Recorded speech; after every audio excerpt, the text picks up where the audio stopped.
ሊቃናተ ነድ ዘሰማያዊት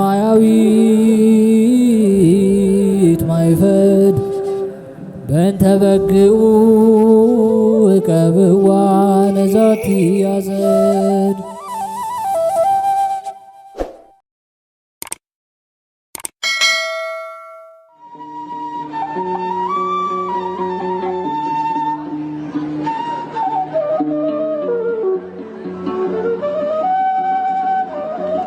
በስመ አብ ወወልድ ወመንፈስ ቅዱስ አሃዱ አምላክ አሜን።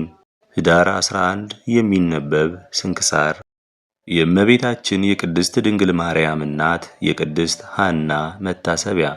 ኅዳር 11 በዚህች ዕለት አምላክን ለወለደች ለእመቤታችን ቅድስት ድንግል ማርያም እናቷ የሆነች የተመሰገነች የቅድስት ሐና የዕረፍቷ መታሰቢያ ነው። ይህችም ቅድስት ከኢየሩሳሌም አገር ከሌዊ ነገድ ከካህኑ አሮን ትውልድ የሌዊ የሜልኪ ልጅ ለሆነ ለማጣት ልጁ ናት። ለማጣትም 3 ሴቶች ልጆች አሉት። የታላቂቱም ስሟ ማርያም ናት። ሁለተኛዋም ስሟ ሶፊያ፣ ሦስተኛይቱም ስሟ ሐና ናት። ታላቂቱ ማርያምም ለባል ተድራ አዋላጅ የሆነች ሰሎሜን ወለደቻት። እርሷም መድኃኒታችንን ከወለደችበት ጊዜ ጀምሮ በስደቷ ወራት ከአረጋዊ ዮሴፍ ጋር እመቤታችን ድንግል ማርያምን ያገለገለቻት ናት። ሶፊያም ለባል ተድራ ለመጥምቁ ቅዱስ ዮሐንስ እናቱ የሆነች ቅድስት ኤልሳቤጥን ወለደቻት። ይህችንም ቅድስት ሐና ከይሁዳ ነገድ ለሆነ ጻድቅ ስሙ ኢያቄም ለሚባል አጋቧትና እመቤታችንን ቅድስት ድንግል ማርያምን ወለደቻት።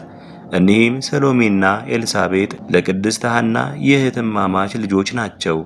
የዚችም የቅድስት ሐናን በስውር የምትሠራውን ገድሏንና ትሩፋቷን እንዳናስታውሰው አናውቀውም፣ ግን ከሴቶች ሁሉ እንደምትበልጥና እንደምትከብር እናውቃለን እንረዳለን። እርሷ አምላክን በሥጋ ለወለደችው ወላጇ ትሆን ዘንድ የተገባት ሆናለችና ከሴቶች ሁሉ የሚበልጥና የሚበዛ ትሩፋትንና ተጋድሎ ባይኖራት ይህ ታላቅ ጸጋ ባልተገባት ነበር።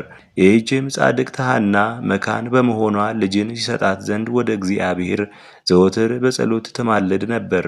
እግዚአብሔርም በእርሷ ለዓለም ሁሉ ድኅነት የተደረገባትን ይህችን የተባረከችና የከበረች ልጅን ሰጣት። እርሷም አምላክን የወለደች እመቤታችን ቅድስት ድንግል ማርያም ናት።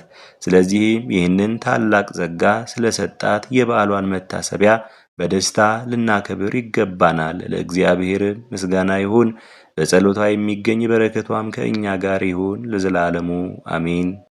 የአርኬላዎስ የአበምኔት ኤልሳ የጳኩሚስና የሚናስ መታሰቢያ። በዚችም ቀን ሁለተኛ የአርኬላዎስ ሰማዕት የአበምኔት ኤልሳ፣ ዳግመኛም የመነኮስ ጳኩሚስና የሰማዕቱ ቅዱስ ሚናስ መታሰቢያቸው ነው። በረከታቸውም ከእኛ ጋር ትኑር ለዘላለሙ አሜን።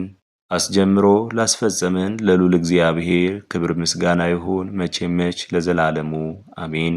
ውድ የሊቃናት ሚዲያ ቤተሰቦቻችን ኅዳር 11 የሚነበብ ስንክሳር ወደ እናንተ አቀረብን። ይህን ይመስል ነበር። በቀጣይ በአዲስ ክፍል እስከምንገናኝ ድረስ እግዚአብሔር ቸር ያቆየን። መልካም ጊዜ